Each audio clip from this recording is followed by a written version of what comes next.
Nobel জয়ের স্বপ্নে বিভোর যুক্তরাষ্ট্রের প্রেসিডেন্ট ডোনাল্ড ট্রাম্প। এক বছরে ৭টি যুদ্ধ বন্ধ করে নিজেকে নোবেল পুরস্কারের যোগ্য বলেও দাবি করেছেন বেশ কয়েকবার।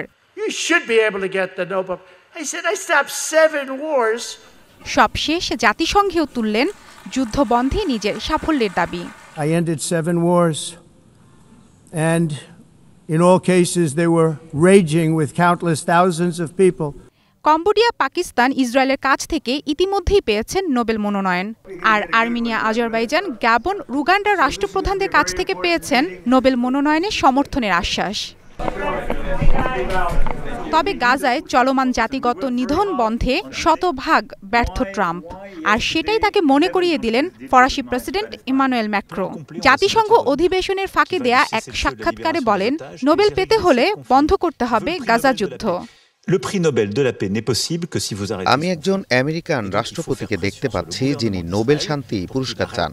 এটি কেবল তখনই সম্ভব যদি ট্রাম্প গাজা সংঘাত বন্ধ করেন।